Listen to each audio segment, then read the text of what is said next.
All of the 1951 and 1954 sides, plus a dazzling 1958 single, Rock a Little Baby, issued by Frank himself on his own F&L label. The forgotten Memphis singer Larry Kinnon took the B-side with Monkey Love, were included on the great original recordings of Harmonica Frank. Puritan LP 1974, reissued in 2010 as a 10-inch LP on Hog Maw's Mouth and Blood Blues.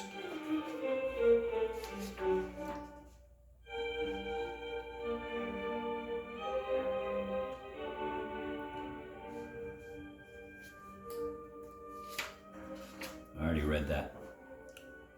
Robert Johnson. Before Columbia Records began its release of Johnson's music in 1961, his tunes traveled as rare 78 originals and occasional foreign blues bootleg, cover versions by Chicago bluesmen, deteriorating reel-to-reel tapes, passing from hand to hand some of his most important compositions, If I Had Possession Over Judgment Day and Traveling Riverside Blues, had never been released before.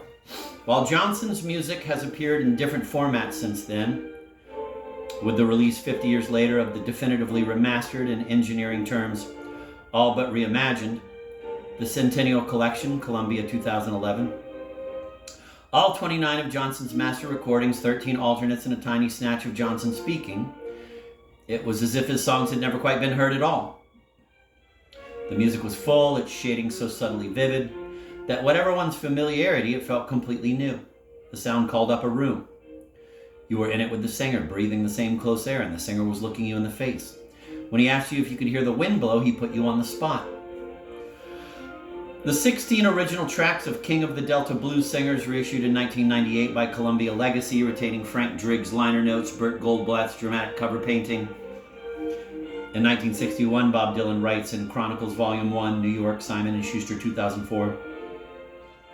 John Hammond, the legendary record man who signed him to Columbia, gave him a test pressing of King of the Delta Blues Singers. Hammond had tried to recruit Johnson for his 1938 Spirituals to Swing concerts in New York City. As Johnson was already dead when Hammond began looking for him, Hammond, after hearing the news, played Johnson records at the concert, the only instance in which recorded music was used in place of a performer. Like so many, Dylan had never heard of Johnson, but the cover pulled him in. He showed me the artwork, an unusual picture where the painter with the eye stares down from the ceiling into the room and sees this fiercely intense singer and guitar player. Looks no more than medium height, but with shoulders like an acrobat. What an electrifying cover. I stared at the illustration. Whoever the singer was in the picture, he already had me possessed.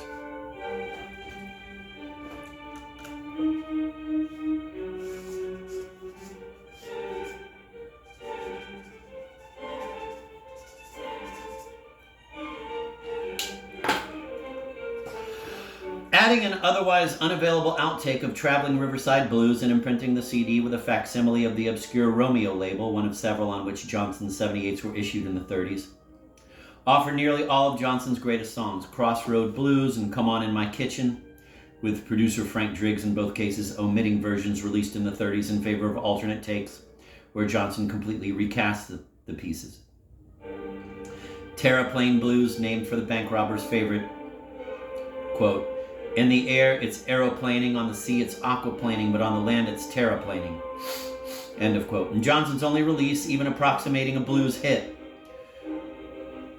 Johnny Otis claims to have heard it on the radio in Berkeley in 1936. Traveling Riverside Blues, Walking Blues, Rambling on My Mind, Me and the Devil Blues, Stones in My Passway, Hellhound on My Trail. With that last, the great English musicologist Wilfrid Mellors wrote in 1964 in his landmark Music in a Newfound Land, revised, edited, New York, Oxford, 1987.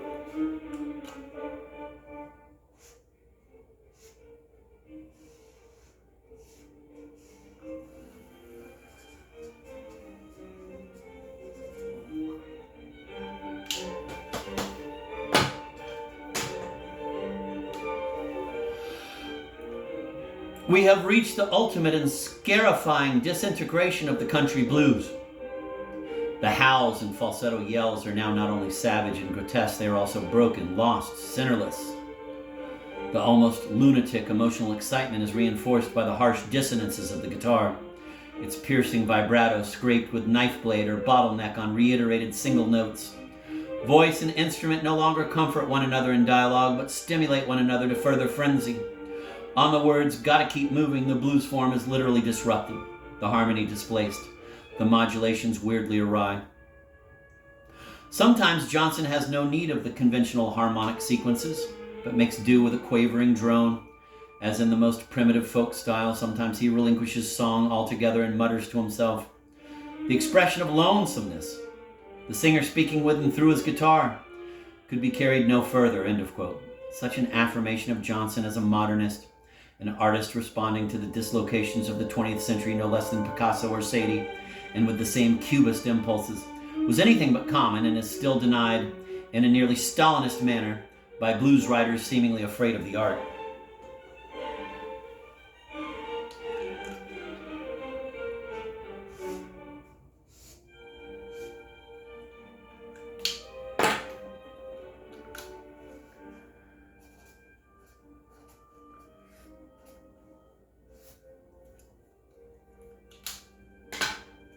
Bitch. The best record of all time, the Fluxus violinist and guitarist Henry Flint said of King of the Delta Blues Singers in 2004. But nearly 40 years before, he was making a harder, even desperate case.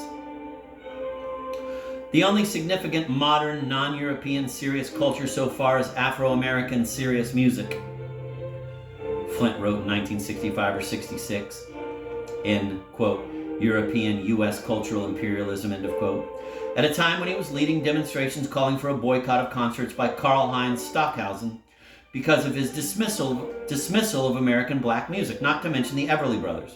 Quote, "At first, the only black music in the U.S. was the music of Afro-American toiling people because the enslaved Afro-American national minority had no ruling layer. Of the earlier Afro-American toilers musicians, let me mention Robert Johnson, who was unique, who stands alone." Flint ranted, making errors of fact, placing Johnson's recording sessions in his native Mississippi rather than in San Antonio and Dallas, without opening holes in his ideas. Quote, "Communists who are aware of Afro-American serious music have equated it with imperialist modern art, and then attacked it as reactionary, decadent, anti-humanist, against the masses, and diversionary. Remember, these same communists consider it obligatory to venerate Bach, the serious music of the white imperialist American. During the period when Robert Johnson was recording in Mississippi, American communism's top social musician was the composer Mark Blitzstein.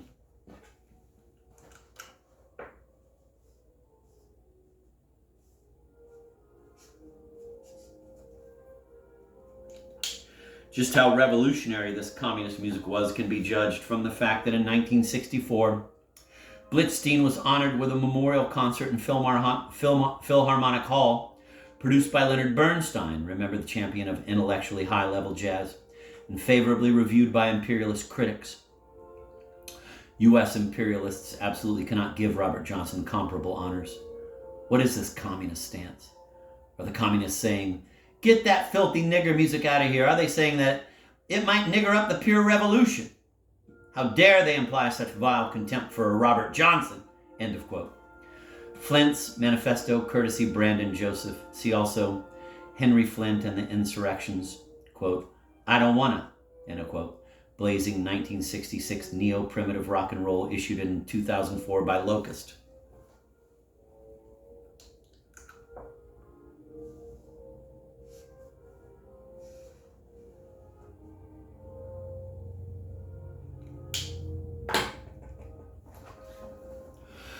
Writing in the Oxford American in 1999, Roy Blunt Jr. made the same argument. Only the names were changed. Quote, "Arthur Schwartz, the eminent composer of Dancing in the Dark and many another standard, is quoted in our Huckleberry Friend as declaring that Blues in the Night is the greatest blues song ever written, and that includes St. Louis blues. Hooey! You must have thought Love in Vain and Trouble in Mind were cave paintings. No wonder Elvis blew those old guys away. It's a miracle of American disassociation that Robert Johnson didn't. It's a miracle of American disassociation that Robert Johnson didn't 20 years earlier. Sales throughout the 60s for King of the Delta blues singers probably did not exceed 10,000 copies, but only a handful of records released in that decade were so influential. Cream's Crossroads and the Rolling Stones' Love in Vain. Johnson's original was still unavailable on LP when the Stones' cover version appeared in 1969. Prompted King of the Delta Blues Singers, Volume 2, Columbia Legacy.